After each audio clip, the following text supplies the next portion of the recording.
Hello दोस्तों, कैसे हैं आप सब। मेरा नाम है अभिषेक। मैं एक कंसल्टेंट सर्टिफाइड ऑप्टोमेट्रिस्ट हूं और अपने इस चैनल में ऑप्टोमेट्री से रिलेटेड कई सारे टॉपिक्स पर वीडियोस लेके आता रहता हूं।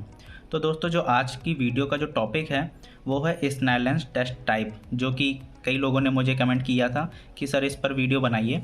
तो आज की जो ये वीडियो है ये इसी के ऊपर है। तो चलिए शुरू करते हैं।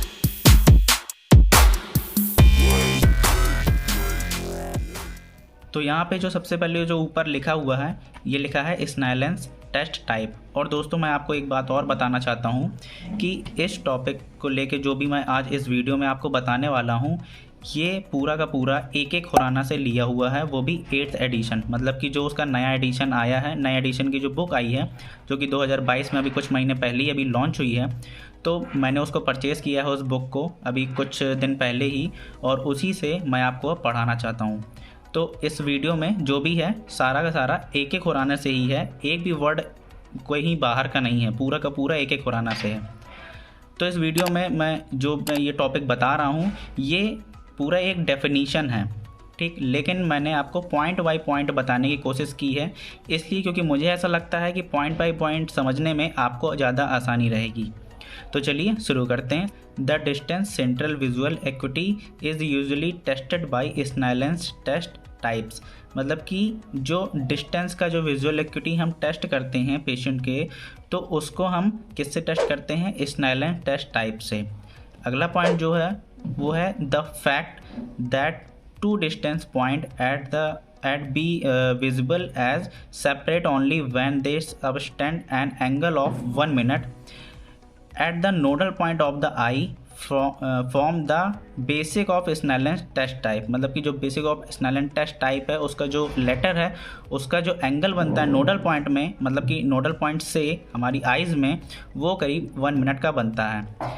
तो अगला जो पॉइंट है उसमें कह रहा है कि it consistent of a series of black capital letters on a white board, मतलब कि जो स्नेलन चार्ट होता है उसके बारे में यहाँ बता रहा है कि it consist of a series of black capital letters, जो उसमें जो लेटर्स होते हैं वो ब्लैक में होते हैं, black capital letters on a white board arranged in line each progressively diminished in size, मतलब कि वो इस तरीके से अरेंज किए जाते हैं ताकि जो सबसे ऊपर वाला लेटर है, आपने स्नेलन चार्ट देखा ही होगा, जो सबसे ऊपर वाला लेटर होता है वो बहुत बड़ा होता है, फिर उसके नीचे जो लेटर होता है वो थोड़ा सा उससे छोटा होता है, फिर जो उससे नीचे लेटर होता है वो और ज़्यादा छोटा होता है। इस तरीके से कुछ अरेंज होता है। अगला पॉइंट कह रहा है the lines comprise the letters have each have such a breadth that they will subtend an angle of 1 minute at the nodal point। अब यही बात मैंने आपको पहले भी बताई है। इसकी मतलब इसका कहने का ये है, जो लाइन होती है लेटर्स की, वो जो लेटर्स की लाइन है उसकी जो ब्रेड्थ है, उससे जो भी ब्रेड्थ है उससे जो है हमारी जो आइज़ में जो नोडल पॉइंट होता है उससे 1 मिनट का वहाँ पे मतलब 1 मिनट का एंगल बनाता है। Each letter of the chart is so designed that it fits in a square। जो कि आपको मैं एक चीज़ बता देता हूँ, स्नेलन चार्ट जो भी होता है वो बनता कैसे है, कुछ उसमें जो कुछ रूलर्स होते हैं इस तरीके के कुछ रूलर टाइप से होते हैं, और वर्टिकल एंड हॉरिजॉन्टल लाइंस होती हैं। उसमें स्नेलन चार्ट में आपको दिखती नहीं है, लेकिन जो उसको बनाया जाता है वो कुछ इसी तरीके से बनता है। मैं इस चीज़ को अपनी किसी अगली मतलब अभी दूसरी वीडियो में मैं आपको बता दूंगा कि स्नेलन चार्ट को कैसे डिज़ाइन किया जाता है। तो यहाँ पे बेसिक आप जान लीजिए, कुछ ऐसी लाइन होती है और उससे उस लेटर को तैयार किया जाता है। इस तरीके से वो लेटर तैयार होता है, कुछ इस तरीके से तैयार होता है, और जो कि इसका जो अगला लेटर होता है वो उससे एक कदम मतलब कि 1 या 2 स्क्वायर छोड़ के वो उससे छोटा लेटर साइज होता है, उसका जो लेटर का साइज बनता है वो उससे छोटा बनता है। इस तरीके से कुछ मैं आपको अपनी दूसरी किसी वीडियो में मैं आपको इस चीज़ को समझा दूंगा किस तरीके से ये बनता है, कैसे बनता है। लेकिन बस आप इसमें बेसिक बस जान लीजिए कि स्नेलन चार्ट जो होता है वो किस तरीके से उसमें जो लेटर्स होते हैं उसको किस तरीके से अरेंज किया जाता है। तो यहाँ पे इस पॉइंट में सिर्फ इतना ही बताया कि जो स्क्वायर होता है, स्क्वायर साइज होता है, ये जो छोटे छोटे स्क्वायर साइज होते हैं इसके भी कुछ साइज होता है, इसी से हम उस अल्फ़ाबेट को या नंबर को या किसी भी चीज़ को यहाँ पे हम सेट करते हैं। जो हमारा अगला पॉइंट है उसमें ये कह रहा है thus at the given distance each letter subtends an angle of 5 minute at the nodal point of the eye. मतलब कि अब देखो यहाँ पे जो 5 मिनट का जो एंगल बनाता है वो किससे बनाता है, जो डिस्टेंस होती है लेटर्स की, जो डिस्टेंस है उससे हमारी जो आई में जो नोडल पॉइंट है उसमें 5 मिनट का एंगल बनाता है। कन्फ्यूज़ बिल्कुल मत होइएगा, यहाँ पे डिस्टेंस की बात की जा रही है, लेटर के जो डिस्टेंस है उसकी बात की जा रही है, और यहाँ पे ब्रेड्थ की बात की जा रही है। जो यहाँ पे 1 मिनट है ये ब्रेड्थ की बात की जा रही है। ठीक है, अगला जो पॉइंट है इसमें कह रहा है the letters of the top line of Snellen chart should be read clearly at a distance of 6 metre. मतलब कि जो हमारा पेशेंट से स्नेलन चार्ट की जो दूरी होती है वो करीब 6 मीटर की होती है। तो उसमें जो टॉप ऑफ द लाइन का जो लेटर होता है, मतलब कि 660 वाला जो लेटर होता है वो क्लियरली विजिबल होना चाहिए होता है। मतलब इसमें यही लिखा हुआ है the letters of the top of the line Snellen chart should be read clearly at a distance of 6 metre. अगले जो पॉइंट है, अगला पॉइंट में आपको ये बता रहा है सिमिलरली इसी तरीके से द लेटर्स इन द स्क्वायरेंट lines should be read from a distance of, सबसे पहले मतलब कि यहाँ पे 60 आता है, फिर 36, मतलब कि सबसे टॉप ऑफ द लाइन जैसे आपने पढ़ा, फिर उसके बाद 36 आएगा, फिर 24, फिर 18, फिर 12, फिर 9, फिर 6, फिर आता है 5। लेकिन हम 5 को रीड नहीं करवाते हैं, लेकिन दिया रहता है उसमें रिस्पेक्टिवली कुछ इसी तरीके से by a person with normal vision. यहाँ तक अगर वो रीड कर लेता है तो उस पर्सन को नॉर्मल, उसको पर्सन का जो विज़न है वो नॉर्मल कहलाता है। अब हम अगला पॉइंट हम समझते हैं कि किस तरीके से हम टेस्टिंग करते हैं। तो यहाँ पे दिया हुआ है प्रोसीजर ऑफ टेस्टिंग, किस तरीके से प्रोसीजर इसका क्या होता है इस चीज़ को समझ लेते हैं। सबसे जो पहला पॉइंट है मैं आपको पहले ही बता दिया, जो भी जितना भी ये लिखा हुआ है ये सारा एक एक खुराना में लिखा हुआ है और उसमें पूरी की पूरी एक डेफिनीशन दी हुई है, लेकिन मैंने उन डेफिनीशन को तोड़ के उसमें से पॉइंट निकाल के मैंने आपको समझाने की कोशिश की ताकि आपको अच्छे से समझ में आ जाए। तो आप एक काम ये कर सकते हैं, इसमें मैंने जो भी लिखा हुआ है आप इसको पूरा एक सीक्वेंस में आप लिख सकते हैं और आपकी एक ये बहुत अच्छी नोट्स बन जाएंगे विजुअल एक्टिविटी के ऊपर। अगर आप ये करना चाहते हैं तो आप ये कर सकते हैं।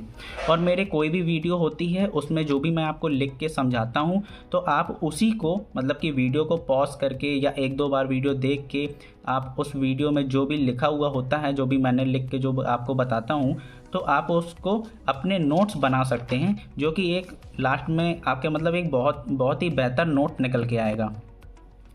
अब बात करते हैं प्रोसीजर टेस्टिंग की।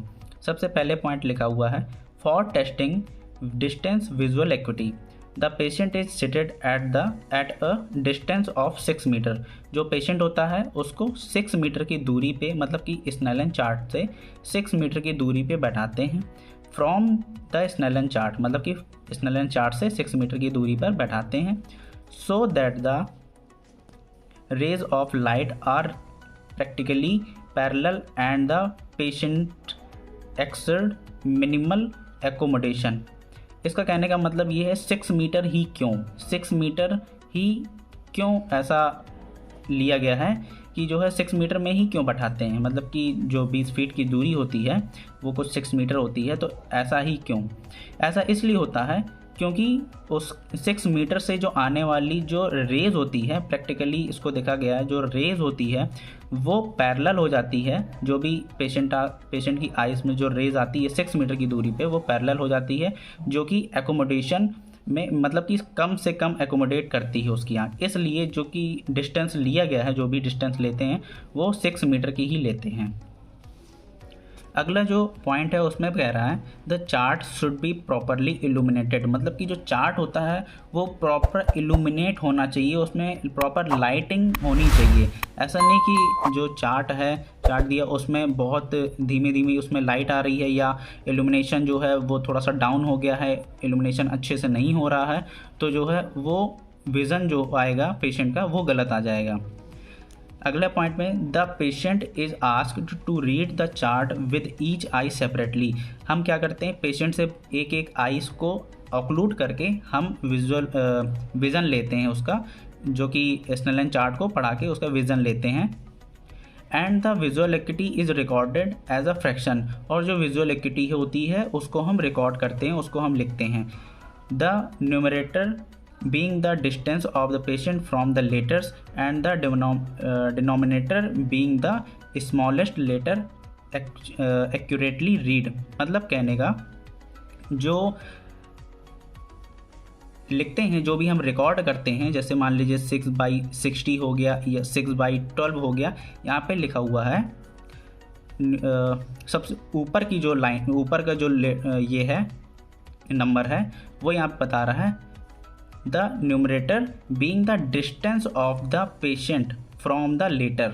मतलब कि distance of the patient from the letter से पेशेंट्स की आई तक की जो दूरी है वो ऊपर का जो नंबर होता है वो होता है, जैसे कि 6 है तो 6 मीटर, मैंने आपको पहले बताया ना 6 मीटर की दूरी पे बैठाते हैं, तो जो ऊपर का जो नंबर है वो हो गया 6। मतलब कि ये दूरी है स्नेलन चार्ट से पेशेंट की आई तक की, मतलब पेशेंट से स्नेलन चार्ट तक की जो दूरी है वो ये ऊपर शो होती है जो कि 6 है, और comma and the denominator being the smallest letters accurately read. मतलब कि जो उसके जो नीचे आता है, मतलब कि 12 आए या 9 आए या 6 आए, कुछ भी आता है, ये क्या होता है, ये लेटर का साइज होता है।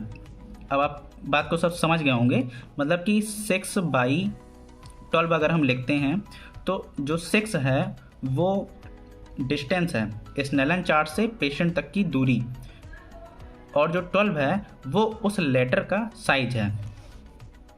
अगला जो पॉइंट कह रहा है वो कह रहा है when the patient is able to read up to 6 metre line the visual activity is recorded as 6/6 which is normal. अगर वो 6 मीटर से लास्ट लाइन अगर पढ़ लेता है, 6 मतलब कि लास्ट लाइन जो पढ़ लेता है, तो उसका जो रिकॉर्ड किया जाएगा विजुअल एक्टिविटी वो क्या रिकॉर्ड करेंगे 6/6 विच इज़ नॉर्मल, जो कि एक ये नॉर्मल होता है। ठीक, अब उसके आगे जो अगला पॉइंट है, सिमिलरली इसी तरीके से depending upon the smallest line which the patient can read from the distance of 6 metre his vision is recorded as 6/9, 6/12, 6/18, 24, 36, 60 respectively. मतलब कि इसी तरीके से हम इसको रिकॉर्ड करते जाते हैं। अगर सबसे नीचे वाली नहीं पढ़ता, 9 की पढ़ता है तो 9 रिकॉर्ड करते हैं, 6 वाली पढ़ता है तो 12 वाली पढ़ता है तो 12 रिकॉर्ड करते हैं, 18 पढ़ता है तो 18, 24 पढ़ता है तो 24, 36 पढ़ता है तो 36, एंड अगर 60 बस उसको दिख रहा है, मतलब कि सबसे टॉप ऑफ द लाइन का जो लेटर है अगर वही अगर सिर्फ दिख रहा है तो उसमें क्या रिकॉर्ड करेंगे 6/60।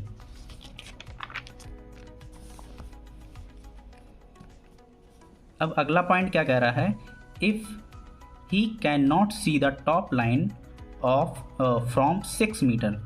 मतलब कि 6 मीटर की दूरी से स्नेलन चार्ट में जो टॉप ऑफ द लाइन का जो लेटर है वो भी नहीं दिख रहा है, he is asked to slowly walk. क्या कहेंगे उससे, slowly walk toward the chart की तरफ थोड़ा सा मूव करेंगे till he can read the top line. अब बोलेंगे कि ऊपर की लाइन पढ़ो। Depending upon the distance at which he can read the top line, his vision is recorded as 5/60, 4/60, 3/60, 2/60 and 1/60।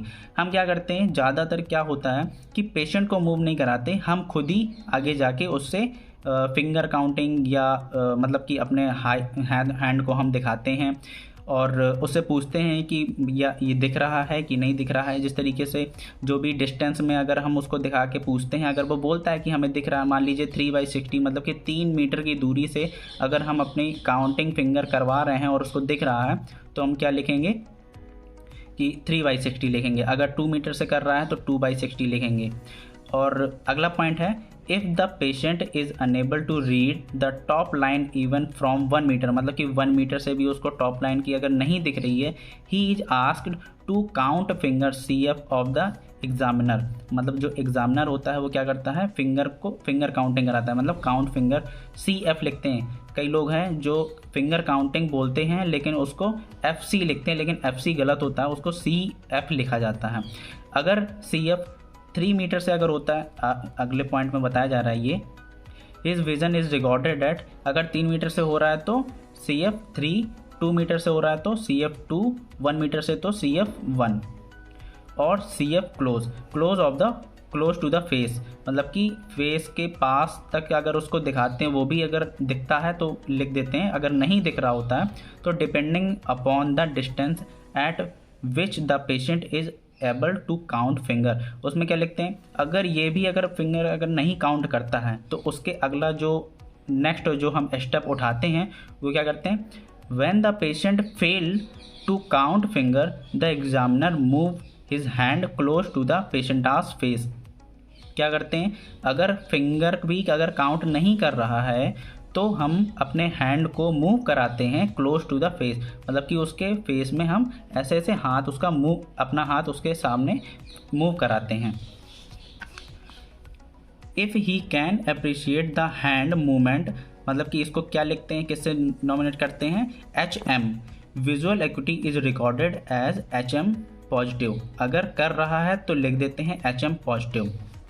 अगला पॉइंट है, when the patient cannot distinguish the hand movements the examiner notes whether the point can perceive light PL or not, मतलब कि अगर उसको hand movement में भी अगर वो फेल हो जाता है तो हम क्या करते हैं, उसके जो परसेप्शन ऑफ जो लाइट होती है वो हम दिखाते हैं, अगर वो देखता है तो ठीक है, अगर नहीं देखता तो उसको किस तरीके से लिखते हैं, if yes vision is recorded as PL positive and if not it is recorded as PL negative. यहाँ तक ये चीज़ ख़त्म हो जाती है। अदर जो टेस्ट्स होते हैं वो मैं आपको थोड़ा सा बता देता हूँ। विजुअल जो एक्यूटी टेस्ट की जो बात थी, विजुअल एक्यूटी टेस्ट का जो प्रोसीजर था वो बस यहीं तक था, यहाँ पे PL नेगेटिव तक था, ठीक है। फिर उसके बाद जो ऑप्थेल्मोलॉजिस्ट होते हैं, मतलब कि जो डॉक्टर्स होते हैं, वो फिर देखते हैं क्यों नहीं इसका विज़न आ रहा है, फंडस एग्जामिनेशन करते हैं, वो सारी चीज़ें, आगे का जो प्रोसेस होता है वो डॉक्टर्स करते हैं अपना। जो अदर टेस्ट्स होते हैं उसकी बात कर लेते हैं, which are based on the same principle as Snellen's test type are as follow, मतलब कि जो बाकी के जो चार्ट हैं वो भी किसको फॉलो करते हैं, किसके बेस को फॉलो करते हैं, स्नेलेंस टेस्ट टाइप, मतलब कि स्नेलेंस चार्ट को ही फॉलो करते हैं। इनका बस नाम अलग है, जैसे कि सिंपल पिक्चर चार्ट, ये किस में यूज किया जाता है, यूज्ड फॉर चिल्ड्रन 2 years। दूसरा है लैंडोल्ट्स C chart, use for illiterate patient, जो कि पढ़े लिखे नहीं होते हैं, उसमें ये यूज करते हैं C चार्ट, इसको बेसिकली C चार्ट बोलते हैं। और अगला है E चार्ट, ये भी इलिटरेट पेशेंट में ही इसको यूज करते हैं। अब यहाँ पे एक पॉइंट मैंने रखा हुआ है, पिन होल टेस्ट। अब यहाँ पे पिन होल टेस्ट क्यों रखा हुआ है, अब इस बात को समझ लेते हैं, क्योंकि पिन होल हमारे विजुअल एक्यूटी का एक बहुत बड़ा हिस्सा है, इसलिए यहाँ पे मैंने पिन होल रखा है। और ऑप्थेल्मोलॉजी एक खुराना से जिससे मैं ये आपको पढ़ा रहा हूँ, उसमें भी एक छोटा सा पार्ट था पिन होल का, तो मैंने सोचा कि आपको इसको मैं बता देता हूँ। और इस चीज़ को अगर आपको ब्रीफ में अगर समझना है बहुत ही डिटेल में, तो आप नीचे डिस्क्रिप्शन बॉक्स में नीचे सबसे नीचे लिंक आपको मिल जाएगी, वहाँ पे आपको वीडियो शो हो रही होगी पिन होल की, तो आप उसमें जाके पिन होल वाली वीडियोस को देख सकते हैं। अभी यहाँ पे छोटी सी चीज़ अभी समझ लेते हैं पिन होल की। Pin hole test should be perform if the distance visual acuity is found abnormal, ठीक। फॉर एग्जाम्पल, मतलब कि पिन होल कैसे करते हैं, कैसे ये परफॉर्म किया जाता है, इस चीज़ को समझ लेते हैं। For example, if vision on Snellen's test is 6/24, अगर 6/24 उसका विज़न है, and after pin hole but it improves, अगर पिन होल लगाने के बाद अगर ये विज़न इम्प्रूव होता है, मतलब कि 6/24 है, 6/18 चला जाता है, 6/12 चला जाता है, तो क्या होता है, it indicates presence of refractive error, मतलब इसका क्या है कि रिफ्रैक्टिव एरर प्रेजेंस है, तो मतलब कि उसका करेक्शन करना है, ऑप्टिकल करेक्शन उसका करना है, स्पेक्टिकल करेक्शन उसका करना है। If vision does not improve with pin hole, some other ocular pathology is present. अगर कि पिन होल लगाने के बाद भी अगर उसका विज़न इम्प्रूव नहीं करता है तो सम अदर पैथोलॉजिकल प्रॉब्लम्स कुछ हो सकती है, तो फिर उसको आइडेंटिफाई किया जाता है। अब इसी चीज़ को अगर आपको और अच्छे से समझना है, इसमें तो खाली मैंने 1-2 पॉइंट मैंने आपको बता दिए जितना अभी दिया था। अगर इस चीज़ को और अच्छे से समझना है तो आप उस वीडियो को जाके देख सकते हैं। अभी फ़िलहाल इस चीज़ को और समझ लेते हैं। विजुअल एक्यूटी फॉर नियर, अभी तक जो हमने समझा वो था विजुअल एक्यूटी फॉर डिस्टेंस, अब हम समझ रहे हैं विजुअल एक्यूटी फॉर नियर। यहाँ पे दिया हुआ है near vision is tested by asking the patient to read the near vision chart. Patient को नियर विजन चार्ट देते हैं और बोलते हैं कि नियर विजन चार्ट को रीड करो।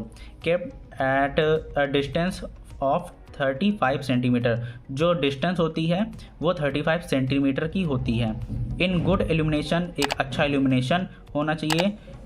विद ईच आई सेपरेटली, मतलब कि पहले उसके यूनिओकुलर हम बाद में करते हैं, पहले उसका हम मोनोओकुलर टेस्ट करेंगे फिर उसका यूनिओकुलर टेस्ट करेंगे। अगला पॉइंट यहाँ पे है in near vision chart a series of different sizes of printer type are arrange in increasing order and marked accordingly. Commonly use near vision chart are as follow, मतलब कि यहाँ पे ये कहना चाहता है कि जो हमारा स्नेलन चार्ट होता है, स्नेलन चार्ट जो होता है उसके साइज काफ़ी बड़े बड़े होते हैं, ठीक है। और वही चीज़, वही प्रिंसिपल हमारा फॉलो होता है नियर विजन चार्ट में, लेकिन जो उसका साइज होता है वो साइज 35 सेंटीमीटर को देखते हुए बनाया जाता है। मतलब कि जो स्नेलन चार्ट का जो साइज होता है उसको हम 6 मीटर को डिस्टेंस 6 मीटर को देखते हुए हम बनाते हैं। मतलब कि जो भी मैन्युफैक्चरिंग होती है स्नेलन चार्ट और इन सब चीज़ों की, तो वो 6 मीटर को देखते हुए बनता है। और जो नियर विजन चार्ट होता है वो 35 सेंटीमीटर को देखते हुए बनता है, लेकिन होता वही है, उसी तरीके के साइज होते हैं, लेकिन नियर विजन में कुछ लिखा हुआ होता है और इसमें भी लिखा हुआ होता है, लेकिन वर्ड लिखा हुआ होता है, मतलब लेटर्स लिखे हुए होते हैं। बस इतना ही सही डिफरेंस होता है इन दोनों में। अब कई सारे टाइप्स के जो है नियर विजन चार्ट होते हैं, उसको समझ लेते हैं। खाली नाम बस समझ लेते हैं, जैसे जेजर चार्ट हो गया, रोमन टेस्ट टाइप हो गया, Snellen near vision test type हो गया। ये सबसे ज़्यादा कॉमन है, ये वाला जो थर्ड वाला है ये सबसे ज़्यादा कॉमन होता है, क्योंकि ये आपको हर जगह देखने को मिल जाएगा। जहाँ भी आप टेस्टिंग करवाने जाएंगे तो वहाँ पे ये स्नेलन नियर विजन चार्ट मिल जाएगा। वही मैं आपको बात बोल रहा हूँ, जो स्नेलन डिस्टेंस चार्ट होता है और जो स्नेलन नियर विजन चार्ट होता है वो बनते मतलब सेम तरीके से हैं, लेकिन क्या है कि उन दोनों का मतलब जो प्रिंसिपल है उसका वो सेम है, लेकिन जो साइज है वो डिस्टेंस के अकॉर्डिंग वो अरेंज होता है। ये डिस्टेंस वाला बनता है, मतलब कि डिस्टेंस स्नेलन चार्ट वाला बनता है 6 मीटर को देखते हुए, और जो नियर वाला बनता है वो 35 सेंटीमीटर को देखते हुए। बस इतना सा फ़र्क है।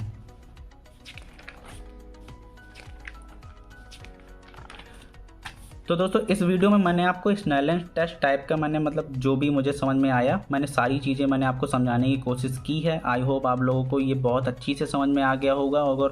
अगर नहीं आया तो आप 1-2 बार वीडियो को और देख सकते हैं, पॉज करके जो भी इसमें लिखा हुआ है आप उसको देख सकते हैं, पढ़ सकते हैं, और आप इसको देखते हुए आप अपनी एक अच्छा नोट्स बना सकते हैं, नोट्स अपने तैयार कर सकते हैं।